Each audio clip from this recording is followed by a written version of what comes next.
ជំរាបសួរអ្នកនរគ្នានេះគឺជាផាតធូននៃការដើរដំណើរកំសាន្តអ៊ីនណានតាលីរបស់ខ្ញុំនៅការដើមខែ5ហ្នឹង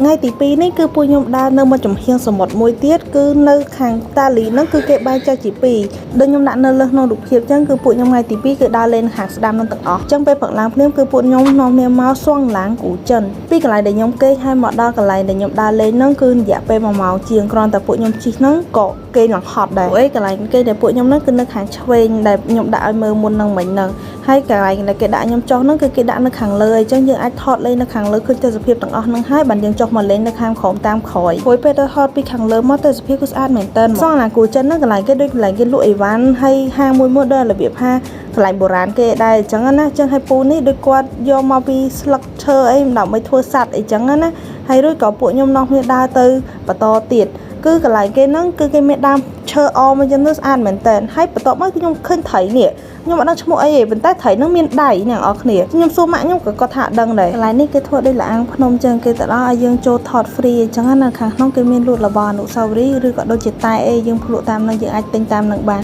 ហើយបន្ទាប់ពីនោះក៏ខ្ញុំបានទៅទិញ milk tea ដែលនៅលើហ្នឹងគេដាក់ថាអ៊ីប៉េតាលីពេលដែលយើងថតទៅគេដឹងមិនថាយើងមកដល់តាលីពួកឯងមានតែនៅតាលីដែលមានហាងកាហ្វេលក់កែវអញ្ចឹងហើយហ្នឹងក៏វាជាការល្បីមួយដែលគេមកដល់តាលីគឺគេនាំគ្នាទិញអាហ្នឹងដើម្បីថតរូបដែរពួកឯងខ្ញុំឃើញនៅក្នុង platform របស់ចិនគឺថាគេថតគ្រប់គ្នាហ្មងចេញពីហ្នឹងក៏ពួកខ្ញុំបានទៅដល់កន្លែងទី2គឺស្រាវភូធរ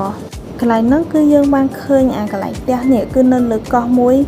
វាចេញមកយើងថតទៅគឺស្អាតហ្មងអត់ដឹងថាមិនបានវាចេញមកខុសគេចឹងឯងហើយនៅតាមផ្លូវគឺគេមានលក់របស់អីតិចតួចហើយកន្លែងឲ្យយើងថតដូចខ្ញុំឲ្យអ្នកនរគ្នាមើលចឹងដំបូងឡើយពួកខ្ញុំរកទៅកន្លែងវ៉ាស៊ឺចិនប៉ុន្តែតកងឡានគាត់ថាកន្លែងនោះអត់មានអីលេងទេចឹងទៅឲ្យពួកខ្ញុំទៅកន្លែងហ្នឹងវិញចឹងណាហើយបន្ទាប់ពីកន្លែងហ្នឹងគឺពួកខ្ញុំបានទៅកន្លែងបន្ទាប់ទៀតដែលគេក៏ល្បីដែរកន្លែងហ្នឹងគឺយើងថតពីលើមកឃើញអាគេខ្ពស់ៗអីចឹងណាអ្នកដែលធ្លាប់រកថានៅតាលីមានអីលេងខ្លះអ្នកអស់នេះធ្លាប់ឃើញហើយក៏វាជាកន្លែងល្បីមួយដែរកន្លែងហ្នឹងបើយើងដើរឡើងមកលើក៏វាបានដែរដូចកន្លែងភ្នំចឹងដូចពួកខ្ញុំឡើងមកចឹងប៉ុន្តែក៏គេមានជិះឡានជូនមកដល់ឡើងលើដែរប៉ុន្តែគ្រាន់ថាគឺគេគិតលុយបន្ថែមនៅពីលើហ្នឹងនេះគឺជាកន្លែងដែលគេល្បីដែលថាថតមកពីលើស្អាតអីហ្នឹងកន្លែងហ្នឹងគឺជាស្ថានភាពប៉ុន្តែគឺគេត្រូវការលុយឡើងទៅដល់កន្លែងហ្នឹងចឹងពួកខ្ញុំថតទៅនៅខាងក្រោមហ្នឹងឯងពួកខ្ញុំអត់មានលុយឡើងទៅលើតាមដល់ពេលយប់គឺពួកខ្ញុំបាននាំគ្នាទៅលេងសាញ់យាជាហើយសាញ់យាជាហ្នឹងគឺនៅចិត្តគូឆាន់ចឹងពួកខ្ញុំឆ្លៀតមកដើរគូឆាន់សិនហើយក៏ខ្ញុំបានឃើញពូនេះគាត់លក់ដូចស្តៀងបុកល្ហុងចឹងប៉ុន្តែរសជាតិវាមិនដូចបុកល្ហុងហ្មងឯងវារៀងស្តៀងញ័រអីចឹងណាប៉ុន្តែអាចញ៉ាំបាន